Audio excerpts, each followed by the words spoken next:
নবীজি সাল্লাল্লাহু আলাইহি সাল্লামের কলিজার টুকরা পিতা হযরতে আব্দুল্লাহ একদিন মক্কার বাজারে গেলেন।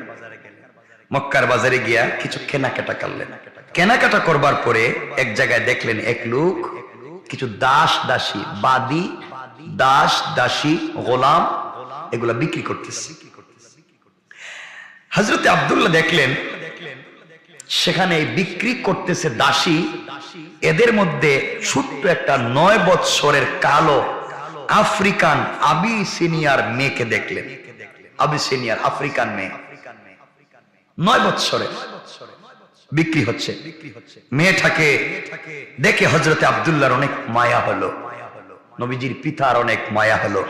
হালকা পাতলা রুগ্ন মায়াবী চেহারার এই মেয়েটাকে তিনি দেখে অসহায় দৃষ্টিতে তাকিয়ে আছে। তিনি মেয়েটাকে কিনে নিলেন।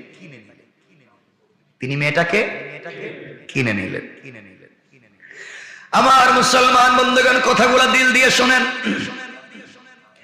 হযরতে আব্দুল্লাহ আবিসিনিয়ার আফ্রিকান এই কালো মেয়েটাকে কিনে নিলেন।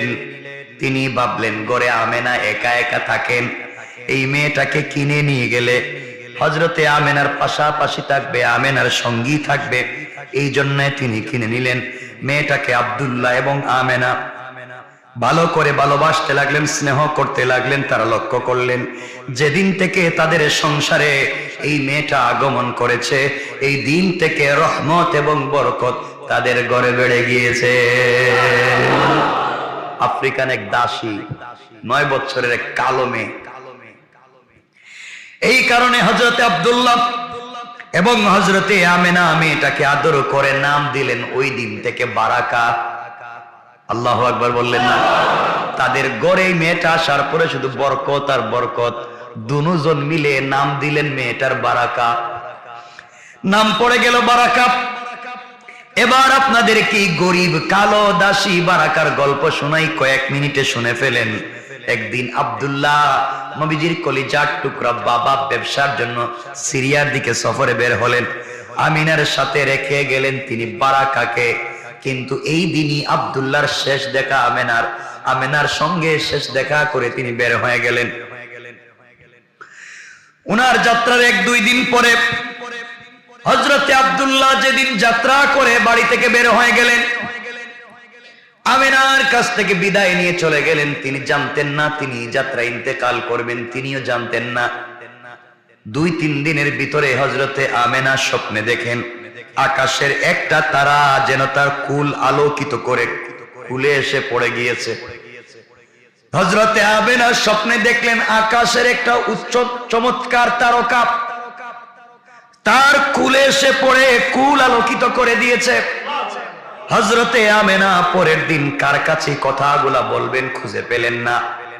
তিনি বারাকার কাছে স্বপ্নের কথা বললেন। ওই বারাকার কাছে আমি এভাবে স্বপ্নে দেখেছি।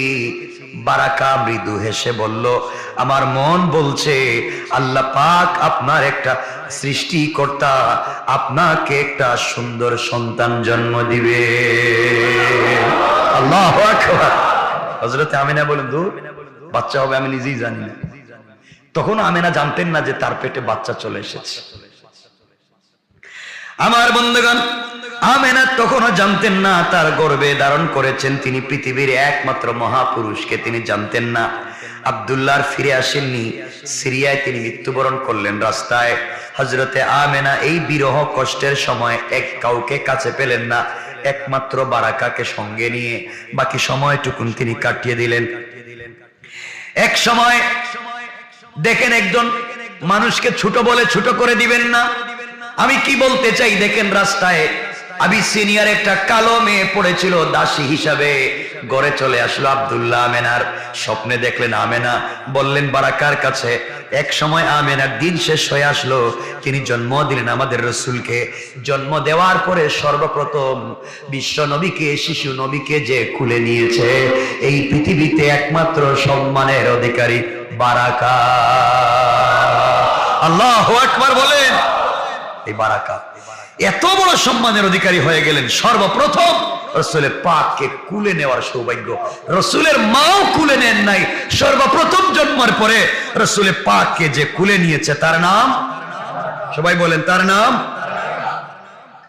আমার মুসলমান বন্ধুগণ, শেখ ওমর সুলাইমান বর্ণনা অনুযায়ী, তার বর্ণনায় পাওয়া যায় সর্বপ্রথম নবীজিকে স্পর্শ করলেন, দেখার সৌভাগ্য অর্জন করলেন যে মানুষটি, তার নাম হলো ওই আফ্রিকান কৃতদাসী বারাকা।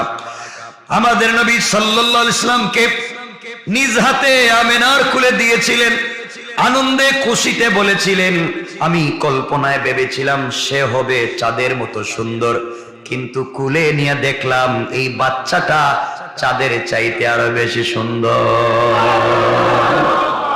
বারাকা, এই সেই বারাকা। নবীজির জন্মের সময় ওনার বয়স ছিল 13 বছর। চিন্তা করেন, নবীজির জন্মের সময় বারাকার বয়স ছিল কত?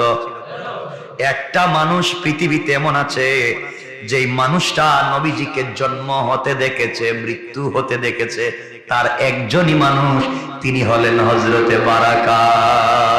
আল্লাহু আকবার, কি বরকত! এটা অনেক লম্বা কথা, আমি সংক্ষেপে 1-2 মিনিটে বলে দিচ্ছি। নবীজিকে জন্ম হতে দেখলেন, নবীজিকে মৃত্যু হতে দেখলেন, একজন, তার নাম বারাকা। আমার বন্ধুগণ, নবীজি সাল্লাল্লাহু আলাইহি সাল্লামের জন্মের সময় তার বয়স ছিল 13 বছর। ছোটবেলায় শিশু নবীজিকে আমেনার সঙ্গে যত্ন করেছেন, গোসল করিয়েছেন, নিজের হাতে খাইয়ে দিয়েছেন, আদর করে ঘুম পাড়িয়ে দিয়েছেন। এতগুলা বরকতের অধিকারী একজন আবিসিনিয়ান কালো মেয়ে বারাকা। আমার বন্ধুগণ, মৃত্যুর সময় আমেনা বললেন, ও বারাকা, তোমার হাতে আমার সন্তানের জন্ম হয়েছে, আমি মরে যাচ্ছি, না জানি কোন সময় মরে যাই, আমার সন্তানটাকে তোমার হাতে রেখে দিয়ে গেলাম, আমার সন্তানকে দেখে শুনে রাখবে। বারাকা তাই কথা দিলেন।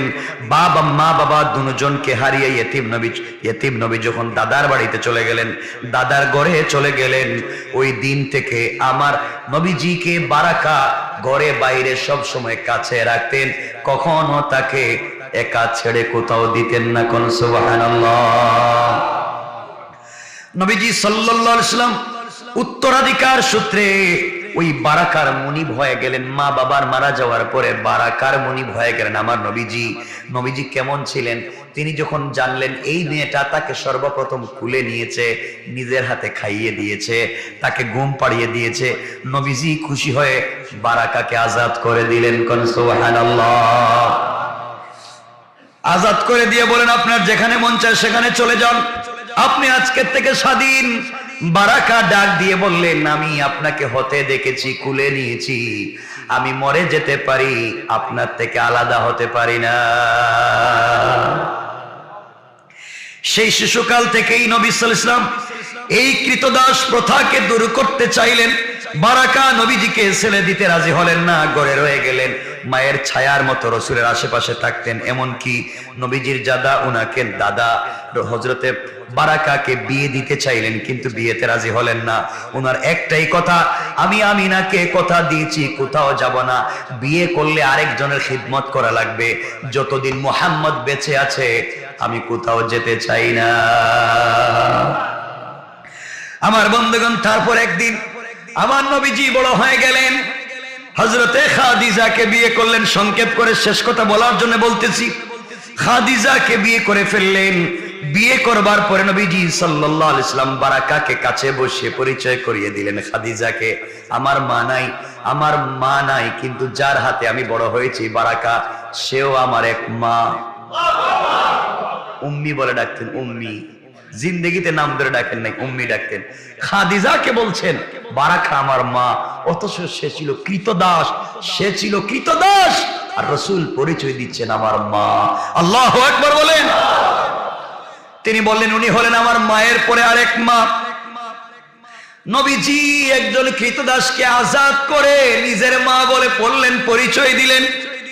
বিয়ের কিছুদিন পরে একদিন রাসূল সাল্লাল্লাহু আলাইহি ওয়াসাল্লাম বারাকাকে কাছে ডাকলেন, ডেকে বললেন, ইয়া উম্মি, ও আমার মা, আমার কাছে বসেন। এই বলে নবীজি নিজের চাদর মুবারক খুলে বিছিয়ে দিলেন।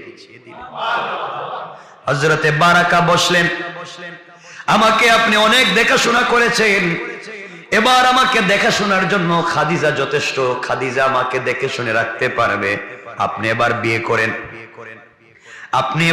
করেন, আমি আপনাকে বিয়ে দিতে চাই, আপনি এবার বিয়ে করে ফেলেন। উনি বলতে লাগলেন, নবীজি উনাকে উম্মি বলে ডাকতেন, তিনি দেখে বললেন, না না, আমি বিয়ে করব না। তারপর রাসূল এবং খাদিজা মিলে উনাকে ভালো করে বুঝাতে লাগলেন।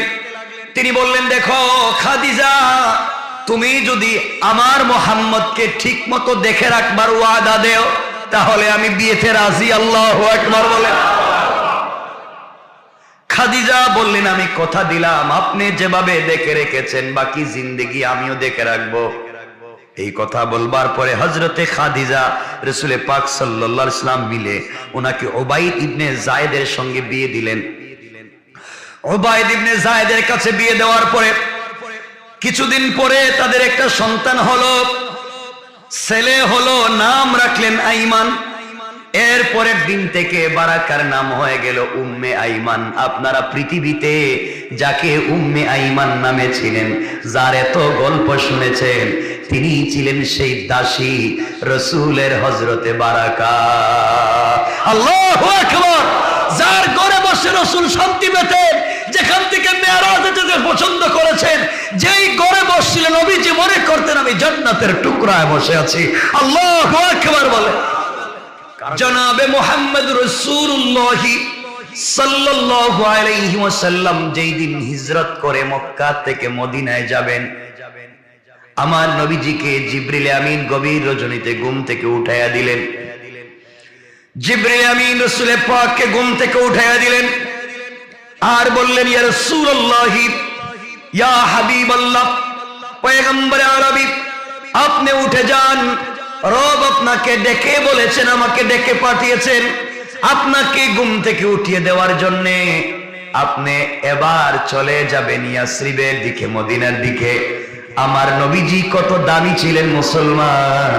আমার নবী যখন মক্কায়, কোরআন তখন মক্কি। আমার নবীজি যখন মদিনায়, কোরআন তখন মদনী। পড়েন সুবহানাল্লাহ। আল্লাহু আকবার বলেন। আমার নবীজি নামাজে, জিবরাইল ওহী নিয়া নামাজে। আল্লাহু আকবার। আমার নবী আম্মা জান আয়েশার কাছে শুয়ে আছেন, জিবরিল আমিন কোরআন নিয়ে বিছানায় হাজির। সুবহানাল্লাহ, সুবহানাল্লাহ বলেন না। কি রাসূলকে পাইলেন আর ভুলে গেলেন। এরপর লজ্জা করে না, ভাব ধরে, অহংকার করে, নাফরমানি করে, শয়তানি করে, দুনিয়ার জমিনে অহংকার করে বেইজ্জতির জিন্দেগি বরণ করতেছেন। মরবেন তো বুঝবেন দুনিয়ার জমিনে এই ভাব ধরে অহংকার করার অস্তিত্ব কি ছিল, কি ছিল বুঝবেন, কি ছিল বুঝবেন। 2-4 দিনের 2-4 ঘন্টার জিন্দেগির জন্য ভাব ধরেন। রব যদি বলে আমি যদি থাপ্পড় দেই, যুক ইন্নাকা আনতাল আজিজুল কারীম। আল্লাহ যদি কয় ধর, ফালায়া দে, কার ক্ষমতা আছে? নাই। রব যদি বলে, রব যদি বলে খুজু, পাকড়াও করো, ফাগুল্লু, হাতে পায়ে শিকল লাগাও, সুম্মাল জাহিম সাল্লু, আর অপমানিত গোলামের ন্যায় টানো। পৃথিবীর কারো ক্ষমতা নাই তাকে ইজ্জত দেওয়ার। ঠিক কিনা বলেন? আর আল্লাহ যদি কাউকে ইজ্জত দিতে চায়, পৃথিবীর কারো ক্ষমতা নাই তার ইজ্জত নষ্ট করবার। আছে? আমার বন্ধুগণ, রাসূল পাক সাল্লাল্লাহু আলাইহি ওয়াসাল্লাম ঘুম থেকে উঠলেন। জিবরিল আমিনের কথা শুনে ওযু করলেন, 2 রাকাত সালাত পড়লেন, ঘর থেকে বের হয়ে যাবেন। দেখেন রবের সাথে সম্পর্ক হলে, রবকে মনে রাখলে, কোরআন তিলাওয়াত করলে রব কেমনে আপনাকে ভুলে যাবে না। এবার নবীজি উঠে গেলেন, ঘর থেকে বের হওয়ার জন্য তৈরি হয়ে গেলেন। হঠাৎ আশ্চর্য হয়ে আওয়াজ শুনতে পেলেন, ঘরের চতুর্দিকে কাফের বেঈমানেরা বেষ্টন করে রেখে দিয়েছে, তীর নিয়া, নেজা নিয়া, বল্লম নিয়া। আমার নবীজিকে মেরে ফেলবে, দুনিয়ার জমিন থেকে বিদায় করে দেবে। এই জন্য আপনি যদি কোনো বান্দাকে পৃথিবীর জমিন থেকে বিদায় করার জন্য যত কৌশল করবেন, আর আল্লাহ যদি বাঁচাইয়া দিতে চায়, রব বললেন ইন্না কাইদাশ শাইতানি কানা যায়ীফা। আল্লাহ রব্বুল ইজ্জত ওয়াল জালাল বললেন, বান্দারে, আমি যদি কাউকে বাঁচাইয়া দিতে চাই, তোমরা তাকে মেরে ফেলবার যত কৌশল করো বান্দা, তোমাদের কৌশল আমি আল্লাহর কাছে মশা মাছির চাইতে আরো বেশি দুর্বল, কোন ঠিক কিনা? এই জন্য দিলে বিশ্বাস রাখো। আমার বন্ধুগণ, রাসূল পাক আল্লাহকে বলছেন, আল্লাহ তাআলা আমি জানি আপনি আমাকে হাবিব বানিয়েছেন, বন্ধু বানিয়েছেন, পুরা সৃষ্টি থেকে আপনি আমাকে বেশি ভালোবাসেন, আমার সঙ্গে কথা বলার জন্য আপনি মুখিয়ে থাকেন। ও আল্লাহ তাআলা, আপনার কাছে আমি জানতে চাই, আপনি আমার কষ্ট দূর করবার জন্য মক্কা থেকে হিজরত করাইয়া মদিনায় দিবেন, কিন্তু আল্লাহ আমি ঘর থেকে কেমনে বের হব? কাফেরেরা আমার ঘরকে বেষ্টন করে রেখে দিয়েছে, পুরা ঘর কাফেরেরা বেষ্টন করে রেখে দিয়েছে, আমি কেমনে বের হব? আল্লাহ রাব্বুল ইজ্জত ওয়াল জালাল বললেন, বন্ধুরে তুমি না বলেছো ফাকুল হাসবি আল্লাহ, না আমার আল্লাহ আমার জন্য যথেষ্ট। এই কথা যদি একটা বার দিল থেকে বলে ফেলো, আমি আল্লাহ কথা দিলাম, গোটা দুনিয়াও যদি তোমার বিরুদ্ধে চলে যায়, সবার সামনে দিয়ে বুক টান করে বের হয়ে যাবা, পৃথিবীর কেউ তোমার ক্ষতি করতে পারবে না। আল্লাহু আকবার বলেন, একটাবার বলো ফাকুল হাসবি আল্লাহ, বলো একটাবার আমি রব যথেষ্ট, বলো না তুমি, দেখেন না রব। এবার আমার নবী বললেন, আল্লাহ তাআলা আমি দিলে প্রাণে মনে প্রাণে বিশ্বাস করি একমাত্র আপনি আমার জন্য যথেষ্ট। আমার নবীজি আবার কাফেররা নেজা নিয়া, তীর নিয়া, বল্লম নিয়া পুরা ঘর বেষ্টন করে রেখে দিয়েছে, শুই ফেলবার জায়গা নাই, দরজা খুললেই আমার নবীজিকে মেরে ফেলবে। দরজার পাশে পৌঁছে গেলেন, আল্লাহ ডাক দিয়ে বললেন, বন্ধু ভয় পেও না, লা তাহজান ইন্নাল্লাহা মা'ানা। বন্ধুরে তুমি মনে করো না তোমাকে কাফেরের তীরের মুখে ফেলে দিয়ে আমি আল্লাহ একা বসে রয়েছি। বন্ধু না না, তোমাকে সব পিছনে দিয়া আমি আল্লাহ দরজার সামনে আছি। আল্লাহু আকবার বলেন, রব কার নাম? তুমি বলো শুধু হাসবি আল্লাহ, আল্লাহ আমার জন্য যথেষ্ট, এনাফ। এবার নবীজি আল্লাহকে বলছেন, আল্লাহ তাআলা সব মানলাম, আপনি আমাকে বাঁচাবেন কেমনি? আল্লাহ বললেন, বন্ধুরে তোমার কাজ হলো আমার উপরে ভরসা করে কোরআন থেকে তেলাওয়াত করে ঘরের দরজা খুলে বের হয়ে যাওয়া, আর আমি আল্লাহর দায়িত্ব হলো সকল কাফের দেখে বাঁচাইয়া মদিনায় পৌঁছাইয়া দেওয়া। দেখেন কথাগুলো বুঝবেন কেমনে বাঁচাচ্ছেন। পুরা ঘর বেষ্টন, একটা সুই ফেলবার জায়গা নেই, একটা মশা বের হলেও কাফেররা বুঝতে পারতেছে নবীজি দরজা খুলতেছে। দরজায় হাত দিলেন, খুলে ফেলবেন। এবার নবীজি আল্লাহকে বলছেন, আল্লাহ আপনি তো আমার বন্ধু, আপনাকে আমিও বিশ্বাস করি, আপনি আমাকে বিশ্বাস করেন, আপনি আমাকে বাঁচাবেন এটা জানি, ওয়ালাকিন লিয়াতমাইন্না কলবি। আল্লাহ প্রতিরোধ করবার মতো আত্মরক্ষার জন্য কোন একটা জিনিস দেন না, আমি যেন আত্মরক্ষা করতে পারি। আল্লাহ মুচকি হেসে বললেন, বন্ধুরে আমি তো নিজেই যথেষ্ট, তোমার তো আত্মরক্ষার জন্য আর কিছু লাগবে না। আয় আল্লাহ দেন না, আমাকে আত্মরক্ষার জন্য দিলে পাবলিকও বুঝবে যে মুহাম্মদ সাল্লাল্লাহু আলাইহি ওয়াসাল্লামকে তার রব অনেক ক্ষমতা দিতে পারে। আমার নবী বললেন, এবার আয় আল্লাহ আপনি কি আমার কথা শুনতে পেলেন না? আল্লাহ ডাক দিয়া বললেন, কলিজার টুকরা বন্ধু তোমার কথা বুঝতে পেরেছি, তাহলে এবার আত্মরক্ষার জন্য তৈরি হয়ে যান। হাতের মধ্যে কিছু বালি নেন, হাতের মধ্যে কিছু কঙ্কর নেন, হাতের মধ্যে কিছু পাথর নেন ছোট ছোট। আয় আল্লাহ এগুলা নিয়ে কি করব? নবীজিকে আল্লাহ জানাইয়া দিলেন, বন্ধুরে ওগুলা হাতের মধ্যে নিয়ে বলবা ফাকুল হাসবি আল্লাহ, আমার আল্লাহ যথেষ্ট, পাথর কিছু করতে পারবে না, আমার আল্লাহ যথেষ্ট, ধুলিকণা কিছু করতে পারবে না। এই বিশ্বাস ভিতরে রেখে কোরআন তিলাওয়াত করে ঘর থেকে বের হইয়া দরজা খুলে কাফেরদের উপরে নিক্ষেপ করে দিবা, তুমি বের হয়ে যাবা, পৃথিবীর কেউ তোমাকে খুঁজে পাবে না। এবার নবীজি বলেন, আল্লাহ কি কৌশল শিখাইলেন? আমি হাতের মধ্যে কঙ্কর নিব, দরজা খুলে সামনের দিকে নিক্ষেপ করব। আমার হাতে আর কতটা কঙ্কর জমা হবে? আমি তো একবার সামনের দিকে মারবো, কাফের তো চতুর্দিকে। আমি সামনের দিকে মারলে ডাইনের বামের কাফের, পিছনের কাফের আমাকে মেরে ফেলবে। আমার নবীজিকে আল্লাহ ডাক দিয়া বললেন, বন্ধু আমার উপরে ভরসা করে দরজা খুলে সামনের দিকে নিক্ষেপ করার দায়িত্ব হয়েছে তোমার, আর আমি আল্লাহ জিম্মাদারি নিয়েছি সকল কাফেরদের চুকে চুকে ফেলে দেওয়ার জিম্মাদার আমি আল্লাহ। এবার আমার নবীজি দরজা খুললেন, হাতের মধ্যে কঙ্কর নিলেন, হাতের মধ্যে বালি নিলেন, হাতের মধ্যে বালি নিয়া কোরআন থেকে তেলাওয়াত করলেন। আল্লাহকে বলছেন, আল্লাহ পাথর কিছু করতে পারবে না, বালি কিছু করতে পারবে না, আমাকে বাঁচাইয়া দিতে পারবে না। হাসবি আল্লাহ, আল্লাহ তুমি আমার জন্য যথেষ্ট, একটা উপকরণ নিলাম। এই কথা বলে আমার নবীজি ঘর থেকে বের হয়ে দরজা খুলে সামনের দিকে নিক্ষেপ করে দিলেন কঙ্কর গুলা। নিক্ষেপ করতে দেরি হয়েছে, তাকাইয়া দেখে ডাইনে বামে পিছনে চতুর্দিকের কাফেরদের চোখে পৌঁছে গিয়েছে। সবাই চোখ রগড়াতে লাগলো। নবীজি চলে গেলেন, কেউ নবীজিকে দেখতে পাইল না। নবীজি আশ্চর্য, মারলাম সামনে, পিছনে গেল কেমনে? ডাইনে বামে গেল, আমি তো মারলাম একদিকে, পিছনে গেল কেমনে? নবীজি বড় আশ্চর্য বোধ করলেন। আল্লাহর প্রতি তার ভালোবাসা, বিশ্বাস আর 1000 গুণ বেড়ে গেল।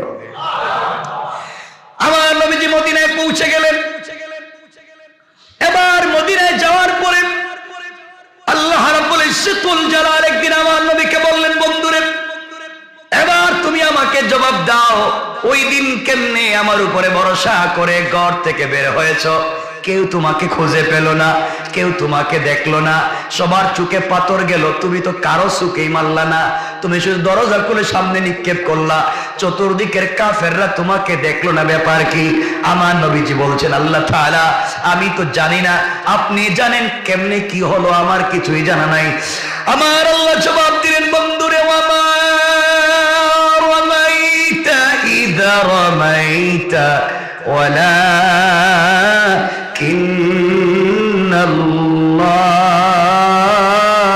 রামা। আল্লাহু আকবার। আমার আল্লাহ জবাব দিলেন, বন্ধু আমার তুমি যখন পাথরগুলো নিক্ষেপ করছো সামনের দিকে আর পড়েছো হাসবি আল্লাহ, আমার আল্লাহ যথেষ্ট, বন্ধুরে এটা তুমি তোমার হাত থাকে নাই, আমি আল্লাহর কুদরতের হাত হয়ে গিয়েছে, আর আমি আল্লাহ আমার হাত দিয়া চতুর্দিকের কাফেরদের চোখে চোখে পৌঁছে দিয়েছে। কোন সুবহানাল্লাহ। হাসবি আল্লাহ, আল্লাহ আমার জন্য যথেষ্ট। চিন্তা করছেন আমরা পারবো নি সে আল্লাহর উপরে ভরসা রাখতে? সবাই বলতে পারলেন না? আমরা সকল কাজে, সকল বিষয়ে, সব সময়, সব কিছুর কারণে আমরা একমাত্র ভরসা করি কার উপরে? আল্লাহর উপরে। দিলে বিশ্বাস রাখেন না কেন? দিলে শুধু বিশ্বাসটা রাখেন যে আমি ভরসা করবো আল্লাহর উপরে, দেখবেন আর কিচ্ছু লাগবে না, কিচ্ছু লাগবে না, আল্লাহ বাঁচায় দিবেন। আমার বন্ধুগণ, এজন্য আল্লাহর ওয়াস্তে আল্লাহ রাব্বুল ইজ্জতুল জালাল বুঝাইয়া দিলেন। এজন্য আমার আল্লাহ বুঝিয়ে দিলেন, বান্দা আমার দুনিয়ার জমিনে চলার পথে একমাত্র, কেবলমাত্র, শুধুমাত্র আমি আল্লাহর উপরে যদি ভরসা করতে পারো, আমি আল্লাহ তোমাকে বাঁচাইয়া দিব। আমার আল্লাহ বললেন, ফাইন তাওয়াল্লাউ ফাকুল হাসবিয়াল্লাহু লা ইলাহা ইল্লা হুয়া আলাইহি তাওয়াক্কালতু ওয়া হুয়া রাব্বুল আরশিল আযীম। সকল কাজে আমরা যদি আল্লাহর উপরে ভরসা করি, আল্লাহ বলেছেন, বান্দা দুনিয়ার কোন জায়গায় কোন সুযোগ না পেয়ে আমার উপরে যখন ভরসা করেছো, যত বড় নাফরমান হও, আমি আল্লাহ কিন্তু তোমাকে বলে যাব না। আল্লাহু আকবার বলেন। পারবো তো ইনশাআল্লাহ। এজন্য কেউ আপনাকে কষ্ট দিয়েছে, কেউ আপনাকে ব্যথা দিয়েছে, কেউ আপনাকে পরিকল্পনা করে ষড়যন্ত্র করে নাফরমানি করবার কষ্ট দিচ্ছে। টেনশনের দরকার নাই, ভরসা করবেন কার উপরে? দেখবেন আপনি শুধু ভরসা করবেন আল্লাহর উপরে। হয়তো সরাসরি আল্লাহ জবাব দিবেন, না হয় ফেরেশতাদের মাধ্যমে জবাব দিবেন, নয়তো মানুষের মাধ্যমে জবাব দিবেন, নয়তো সময়ই জবাব দিয়ে দিবে। বুঝাইতে পেরেছি? এজন্যে ছোট গুনাহকে ছোট মনে কইরো না, ছোট গুনাহও অনেক বড় হয়ে যেতে পারে। ছোট সওয়াবের কাজকে ছোট মনে কইরো না, ওটা অনেক বড় হয়ে যাবে। আজ থেকে 50 বছর আগে ঢাকা শহরে যারা 50,000 টাকা দিয়ে জায়গা কিনছে, 50,000 টাকা দিয়ে, আজকে জায়গার দাম 50 কোটি টাকা হয়নি? হয়নি?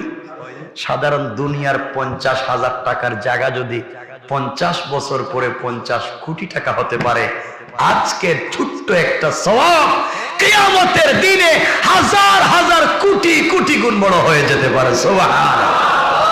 এই কমন সেন্স তো আছে। 50,000 টাকার জমি যদি 50 কোটি হইতে পারে, আমার ছোট সওয়াব কেন কিয়ামতের দিন বড় হবে না? হবে না ইনশাআল্লাহ?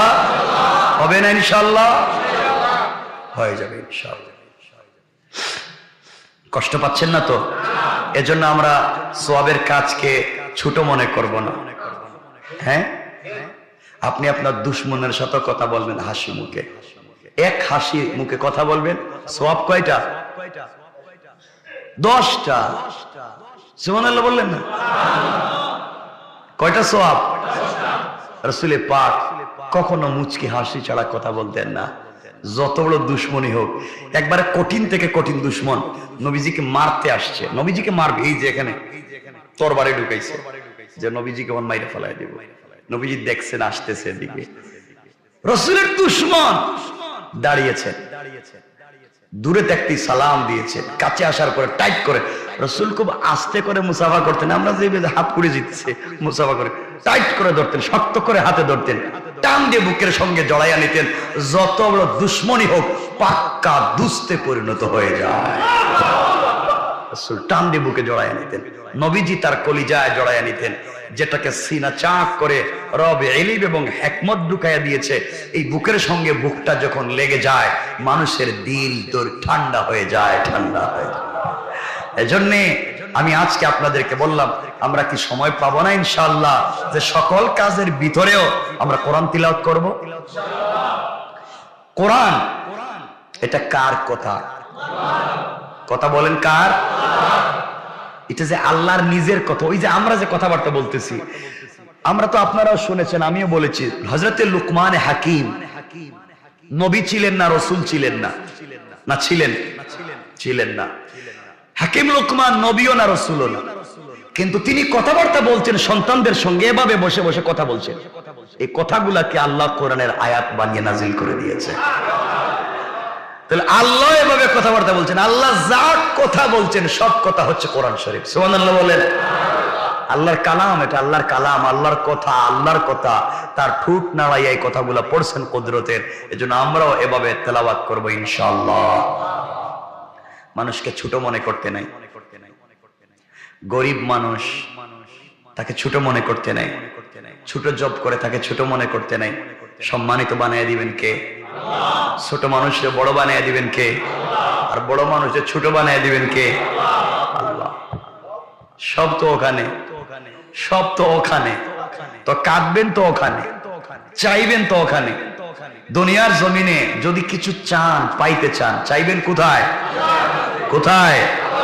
আল্লাহ বলছেন মিন হাবলিল ওয়ারিদ, বান্দা তোরে কোন জায়গায় আমি একা ছাইড়া দেই না। গলার ওই এই যে রগটা, শাহরগ, এটা যত কাছে, আমি রব থাকি আরো কাছে। তো আসতে বললেন সুবহানাল্লাহ। আপনাদেরকে সংক্ষেপ করে করে যে কথা, আমাদের সময় কমে যাচ্ছে, যে কথাটা বলে আমরা শেষ করে নিতে চাই। কাউকে ছোট মনে করা যাবে না, যে কথা আমি বলতে চাইলাম। নবীজি সাল্লাল্লাহু আলাইহি সাল্লামের কলিজার টুকরা পিতা হযরতে আব্দুল্লাহ, হযরতে আব্দুল্লাহ একদিন মক্কার বাজারে গেলেন। মক্কার বাজারে গিয়া কিছু কেনাকাটা করলেন হযরতে আব্দুল্লাহ। কেনাকাটা করবার পরে এক জায়গায় দেখলেন এক লোক কিছু দাস দাসী, বাদী দাস দাসী, গোলাম এগুলা বিক্রি করতেছে। হযরতে আব্দুল্লাহ দেখলেন সেখানে বিক্রি করতেছে দাসী, এদের মধ্যে ছোট্ট একটা 9 বৎসরের কালো আফ্রিকান আবিসিনিয়ার মেয়েকে দেখলেন। আবিসিনিয়ার আফ্রিকান মেয়ে 9 বৎসরের বিক্রি হচ্ছে। মেয়েটাকে দেখে হযরতে আব্দুল্লাহর অনেক মায়া হলো, নবীজির পিতার অনেক মায়া হলো। হালকা পাতলা রুগ্ন মায়াবী চেহারার এই মেয়েটাকে তিনি দেখে অসহায় দৃষ্টিতে তাকিয়ে আছে। তিনি মেয়েটাকে কিনে নিলেন। তিনি মেয়েটাকে কিনে নিলেন। আমার মুসলমান বন্ধুগণ, কথাগুলো দিল দিয়ে শোনেন। হযরতে আব্দুল্লাহ আবিসিনিয়ার আফ্রিকান এই কালো মেয়েটাকে কিনে নিলেন।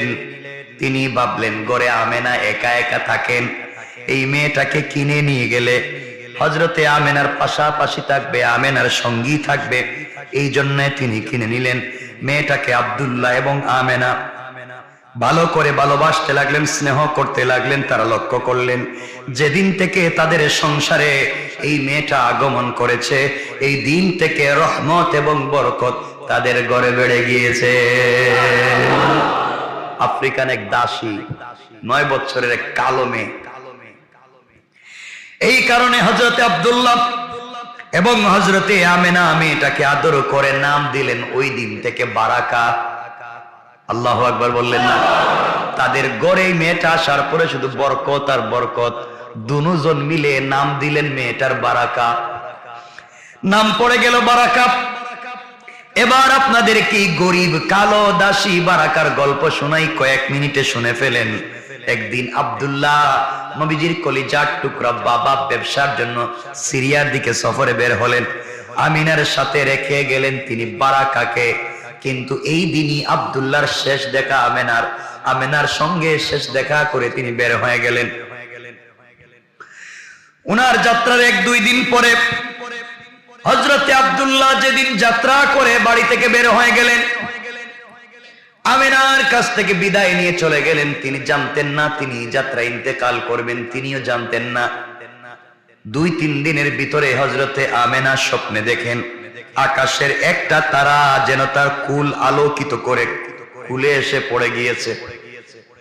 হযরতে আমেনা স্বপ্নে দেখলেন আকাশের একটা উচ্চ চমৎকার তারকা তার কুলে এসে পড়ে কুল আলোকিত করে দিয়েছে। হযরতে আমেনা পরের দিন কার কাছে কথাগুলা বলবেন খুঁজে পেলেন না। তিনি বারাকার কাছে স্বপ্নের কথা বললেন। ওই বারাকার কাছে আমি এভাবে স্বপ্নে দেখেছি। বারাকা মৃদু হেসে বলল, আমার মন বলছে আল্লাহ পাক আপনার একটা সৃষ্টিকর্তা আপনাকে একটা সুন্দর সন্তান জন্ম দিবে। আল্লাহু আকবার। হযরতে আমিনা বলেন, দূর, বাচ্চা হবে আমি নিজেই জানি না। তখন আমিনা জানতেন না যে তার পেটে বাচ্চা চলে এসেছে। আমার বন্ধুগণ, আমেনা তখনও জানতেন না তার গর্ভে ধারণ করেছেন তিনি পৃথিবীর একমাত্র মহাপুরুষকে। তিনি জানতেন না। আব্দুল্লাহর ফিরে আসেননি, সিরিয়ায় তিনি মৃত্যুবরণ করলেন রাস্তায়। হযরতে আমেনা এই বিরহ কষ্টের সময় এক কাউকে কাছে পেলেন না, একমাত্র বারাকাকে সঙ্গে নিয়ে বাকি সময়টুকুন তিনি কাটিয়ে দিলেন। এক সময় দেখেন একজন মানুষকে ছোট বলে ছোট করে দিবেন না। আমি কি বলতে চাই দেখেন, রাস্তায় আবিসিনিয়ার একটা কালো মেয়ে পড়েছিল দাসী হিসাবে, ঘরে চলে আসলো আব্দুল্লাহ আমেনার। স্বপ্নে দেখলেন আমেনা, বললেন বারাকার কাছে। এক সময় আমেনার দিন শেষ হয়ে আসলো, তিনি জন্ম দিলেন আমাদের রসুলকে। জন্ম দেওয়ার পরে সর্বপ্রথম বিশ্ব নবীকে, শিশু নবীকে যে খুলে নিয়েছে, এই পৃথিবীতে একমাত্র সম্মানের অধিকারী বারাকা। আল্লাহু আকবার বলেন। এই বারাকা এত বড় সম্মানের অধিকারী হয়ে গেলেন, সর্বপ্রথম রাসূলের পাককে কুলে নেওয়ার সৌভাগ্য। রাসূলের মাও কুলে নেন নাই, সর্বপ্রথম জন্মের পরে রাসূলের পাককে যে কুলে নিয়েছে তার নাম, সবাই বলেন তার নাম। আমার মুসলমান বন্ধুগণ, শেখ ওমর সুলাইমান বর্ণনা অনুযায়ী তার বর্ণনায় পাওয়া যায় সর্বপ্রথম নবীজিকে স্পর্শ করলেন, দেখার সৌভাগ্য অর্জন করলেন যে মানুষটি, তার নাম হলো ওই আফ্রিকান কৃতদাসী বারাকা। আমাদের নবী সাল্লাল্লাহু আলাইহি সাল্লামকে নিজ হাতে আমেনার কোলে দিয়েছিলেন, আনন্দে খুশিতে বলেছিলেন, আমি কল্পনায় ভেবেছিলাম সে হবে চাঁদের মতো সুন্দর, কিন্তু কুলে নিয়ে দেখলাম এই বাচ্চাটা চাঁদের চাইতে আরো বেশি সুন্দর। বারাকা, এই সেই বারাকা। নবীজির জন্মের সময় উনার বয়স ছিল 13 বছর। চিন্তা করেন, নবীজির জন্মের সময় বারাকার বয়স ছিল কত? একটা মানুষ পৃথিবীতে এমন আছে যেই মানুষটা নবীজিকে জন্ম হতে দেখেছে, মৃত্যু হতে দেখেছে, তার একজনই মানুষ, তিনি হলেন হযরতে বারাকা। আল্লাহু আকবার, কি বরকত! এটা অনেক লম্বা কথা, আমি সংক্ষেপে 1-2 মিনিটে বলে দিচ্ছি। নবীজিকে জন্ম হতে দেখলেন, নবীজিকে মৃত্যু হতে দেখলেন, একজন, তার নাম বারাকা। আমার বন্ধুগণ, নবীজি সাল্লাল্লাহু আলাইহি সাল্লামের জন্মের সময় তার বয়স ছিল 13 বছর। ছোটবেলায় শিশু নবীজিকে আমেনার সঙ্গে যত্ন করেছেন, গোসল করিয়েছেন, নিজের হাতে খাইয়ে দিয়েছেন, আদর করে ঘুম পাড়িয়ে দিয়েছেন। এতগুলা বরকতের অধিকারী একজন আবিসিনিয়ান কালো মেয়ে বারাকা। আমার বন্ধুগণ, মৃত্যুর সময় আমেনা বললেন, ও বারাকা, তোমার হাতে আমার সন্তানের জন্ম হয়েছে, আমি মরে যাচ্ছি, না জানি কোন সময় মরে যাই, আমার সন্তানটাকে তোমার হাতে রেখে দিয়ে গেলাম, আমার সন্তানকে দেখে শুনে রাখবে। বারাকা তাই কথা দিলেন। মা বাবা দুজনকে হারিয়ে ইয়েতিম নবী যখন দাদার বাড়িতে চলে গেলেন, দাদার ঘরে চলে গেলেন, ওই দিন থেকে আমার নবীজিকে বারাকা ঘরে বাইরে সব সময় কাছে রাখতেন, কখনো তাকে একা ছেড়ে কোথাও দিতেন না। কোন সুবহানাল্লাহ। নবীজি সাল্লাল্লাহু আলাইহি সাল্লাম উত্তরাধিকার সূত্রে ওই বারাকার মুনিব হয়ে গেলেন। মা বাবার মারা যাওয়ার পরে বারাকার মুনিব হয়ে গেলেন আমার নবীজি। নবীজি কেমন ছিলেন? তিনি যখন জানলেন এই মেয়েটা তাকে সর্বপ্রথম কুলে নিয়েছে, নিজের হাতে খাইয়ে দিয়েছে, তাকে ঘুম পাড়িয়ে দিয়েছে, নবীজি খুশি হয়ে বারাকাকে আজাদ করে দিলেন। কোন সুবহানাল্লাহ। আজাদ করে দিয়ে বলেন, আপনার যেখানে মন চায় সেখানে চলে যান, আপনি আজকের থেকে স্বাধীন। বারাকা ডাক দিয়ে বললেন, আমি আপনাকে হতে দেখেছি, কুলে নিয়েছি, আমি মরে যেতে পারি, আপনার থেকে আলাদা হতে পারি না।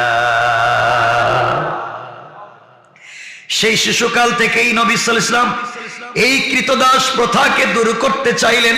বারাকা নবীজিকে ছেড়ে দিতে রাজি হলেন না, ঘরে রয়ে গেলেন, মায়ের ছায়ার মতো রাসূলের আশেপাশে থাকতেন। এমনকি নবীজির দাদা হযরতে বারাকাকে বিয়ে দিতে চাইলেন, কিন্তু বিয়েতে রাজি হলেন না।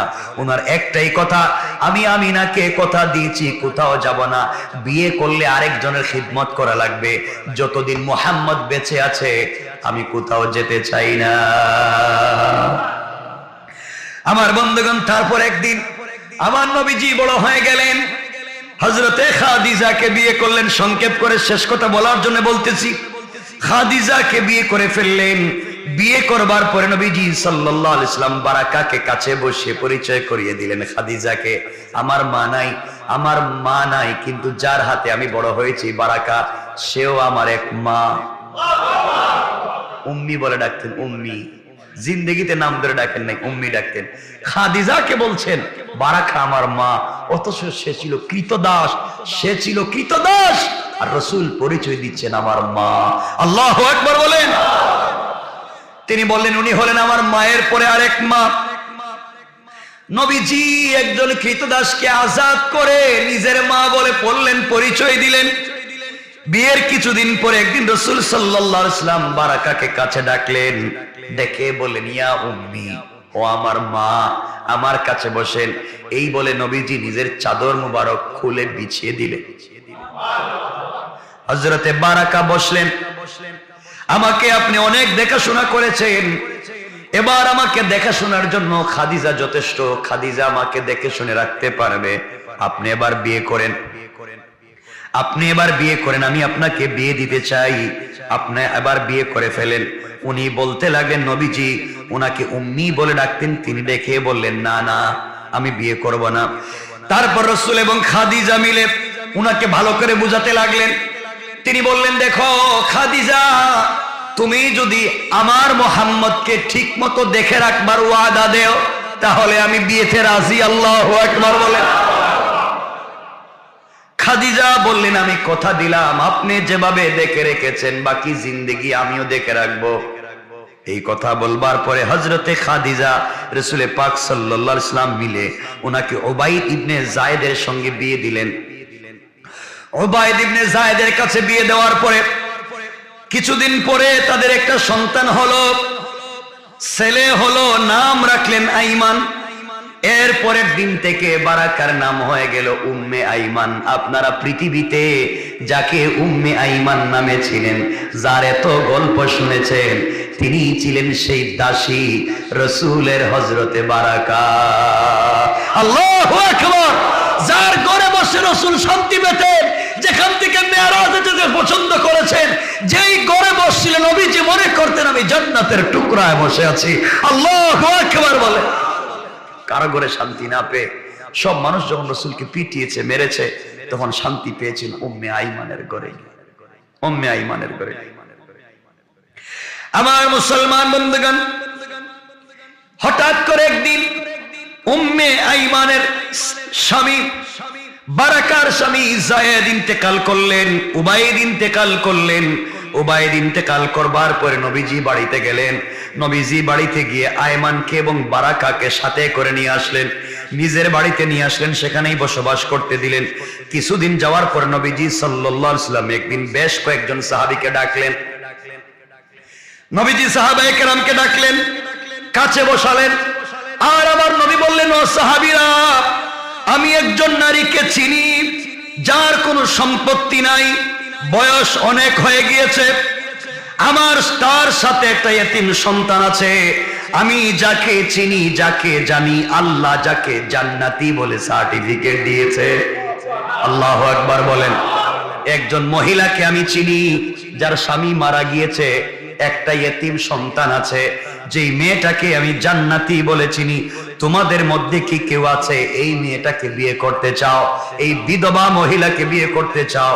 এক কথায় একজন দাঁড়িয়ে গেলেন, যার নাম হযরতে যায়েদ ইবনে হারেসা। আল্লাহু আকবার। যায়েদ ইবনে হারেসা চিনেন তো? কে চিনেননি? জানেন না? রাসূলের কলিজার টুকরা পালক পুত্র যায়েদ ইবনে হারেসা দাঁড়িয়ে গেলেন। যায়েদ ইবনে হারেসা দাঁড়ালেন, নবীজির কাছে এসে বিয়ের প্রস্তাব দিলেন। নবীজি উম্মে আইমানের সঙ্গে কথা বলে বিয়ের আয়োজন করলেন।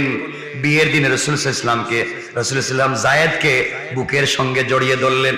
আনন্দে, ভালোবাসায় বেজা চুকে, কান্না জড়িত কণ্ঠে হাউমাউ করে নবীজি বললেন, যায়েদ রে, তুমি কাকে বিয়ে করছো জানোনি? যায়েদ বলছেন, ইয়া রাসূলুল্লাহ, উম্মে আইমানকে বিয়ে করেছি, বারাকাকে বিয়ে করেছি। নবীজি বললেন, না রে, তুমি বিয়ে করেছো আমার মাকে। আল্লাহু আকবার। আমার নবী কেমন ছিলেন? একজন রাস্তা থেকে দাসীকে উঠাইয়া নিজের মা বলে পরিচয় দিচ্ছেন। আল্লাহু আকবার। রাসূলের কাছে ছোট বড় ধর্ম বর্ণর কোনো পরিচয় নাই। রাসূলের কাছে পরিচয় ছিল একটা মানুষ। কি পরিচয় ছিল? মানুষ। সাহাবীরা বলতেন, রাসূল সাল্লাল্লাহু আলাইহি ওয়াসাল্লামকে যে কথা বলবার জন্য এসেছি, সাহাবীরা বলতেন রাসূল সাল্লাল্লাহু আলাইহি ওয়াসাল্লামকে পৃথিবীর কোনো মানুষ জোর জবরদস্তি করতে পারতো না কোনো কাজে। সুতরাং নবীজি সাল্লাল্লাহু আলাইহি ওয়াসাল্লামকে খাওয়ার ব্যাপারে কেউ জবরদস্তি করতে পারতো না। নবীজি খেতেন না, বলছেন খাবেন না, খাও এ কথা বলবার মতো সাহস পৃথিবীর কারো ছিল না, জবরদস্তি করতেন না। কিন্তু উম্মে আইমান একমাত্র নারী যিনি খাবার হাতে নিয়ে রাসূলকে বলতেন, খাও খাও, যতক্ষণ পর্যন্ত খাবার শেষ করে না উম্মে আইমান রাসূলের হাত ধরে বসে থাকে। আল্লাহু আকবার বলেন। পৃথিবীতে একজন মাত্র নারী, একজন মহিলা যিনি কথা বললে নবীজি চুপ হয়ে যেতেন। সে নবীজিকে বারবার বলতো, খাও, না খেলে আমি যাব না। রাসূল পাক যত কষ্টে থাকেন মুচকি হেসে দিয়ে খাবার শুরু করতেন, হেসে দিয়ে চুপ হয়ে খাবার শুরু করতেন। যতক্ষণ পর্যন্ত প্লেটের খাবার শেষ না হবে উম্মে আইমান উঠেও যায় না। নবীজি খাবার শেষ করেন না। নবীজি বলতেন, পৃথিবীতে একজন মানুষ আছে যে কাছে বসবার পরে তার কথা আমি ফেলে দিতে পারি না, সে আর কেউ না, সে হলো হযরতে বারাকা। আল্লাহু আকবার বলেন। রাসূল সাল্লাল্লাহু আলাইহি ওয়াসাল্লাম ওনার দুধমা হালিমাকে দেখলে যেমন করে নিজের চাদর বিছিয়ে দিতেন, কোলে বিছিয়ে দিতেন, বসতে বলতেন, ঠিক তেমনি ভাবে মদিনায় হিজরতের পর দীর্ঘ যাত্রা শেষে উম্মে আইমান যখন ক্লান্ত হয়ে গেলেন, পৃথিবীতে একমাত্র রাসূল পাক তার চাদর ভিজিয়ে যার মুখ মুছে দিয়েছিলেন সে কে? নবীজি সাল্লাল্লাহু আলাইহি ওয়াসাল্লাম দেখলেন উম্মে আইমান ক্লান্ত হয়ে পড়েছেন, আর হাঁটতে পারতেছেন না। নবীজি নিজের গায়ের চাদর খুললেন, কিছু অংশ পানিতে ভিজিয়ে দিলেন, ভিজিয়ে নিজের হাতে উম্মে আইমানের মুখের গাম ধুলো বালু গুলা মুছে দিয়ে বলতে লাগলেন, উম্মি, আমার মা, জান্নাতে আমার সাথে থাকবা, এভাবে আপনার কষ্ট হবে না, আপনার এভাবে কষ্ট হবে না, সফরে আর কষ্ট হবে না। আমি আমার চাদর খুলে আপনার শরীর মুছে দিলাম, আমি আমার চাদর খুলে আপনার মুখ মুছে দিলাম, জান্নাতে আপনি সর্বোচ্চ মর্যাদায় থাকবে, আর এভাবে কষ্ট করতে হবে না। উম্মে আইমান রাসূলকে জড়িয়ে বলছেন, ও মুহাম্মদ ইবনে আব্দুল্লাহ, আমি যেভাবে তোমাকে ছোট থেকে আজ অবধি দেখে রেখেছি, কিয়ামতের দিন তুমি আমাকে কখনো ভুলে যাইও না। তাদের সম্পর্ক কেমন ছিল? নবীজির মৃত্যুর আগে সাহাবীদেরকে অনেক কিছুই নবীজি বললেন, ডেকে ডেকে সাহাবীদেরকে কাছে বসিয়ে অনেক নসিহত করলেন, পরামর্শ দিলেন। সেই সব কথার মধ্যে নবীজি সব থেকে গুরুত্ব দিয়ে যেই কথা বলেছেন, তিনি বলেছেন একটা কথা, উম্মে আইমানের কথা বারবার বলতেন। তিনি বলতেন, তোমরা উম্মে আইমানের যত্ন নিবে, তিনি আমার মায়ের মতো, তিনি একমাত্র নারী যিনি আমাকে জন্ম থেকে আজ পর্যন্ত দেখে রেখেছেন, আমার পরিবারের একমাত্র সদস্য যিনি সারা জীবন আমার পাশে ছিলেন। তোমরা সাহাবীরা শোনো, আমি মরে গেলে আমার মায়ের মতো বারাকার সঙ্গে ব্যবহার করবে। কোন সুবহানাল্লাহ। আমার বন্ধুগণ, সাহাবীরা কথা রাখলেন, গায়ের রং নয়, এক সময়ের কোন কৃতদাসী তার পরিচয় সব বাদ দিয়া তিনি যে নবীজির আরেক মা হয়ে গেলেন, মায়ের মতো হয়ে গেলেন, এই বিদ্যা নারীকে ভালোবেসে আগলে রাখলেন। ইবনে হিশামের ভিতরে লিখে, রাসূলের ইন্তেকালের পরে পৃথিবীর মানুষ যত কষ্ট পেয়েছে, উম্মে আইমান বারাকা এত কষ্ট পেয়েছেন। তিনি বলতেন, জি, বাচ্চাটাকে পৃথিবীতে প্রথম খুলে নিলাম, এই বাচ্চাটা আমার হাতে মরে গেল বিশ্ব নবী হয়ে। আল্লাহ তাআলা কিয়ামতের দিনে সর্বপ্রথম সে আমার মুহাম্মদের সঙ্গে আমাকে দেখা করাইয়া দিও।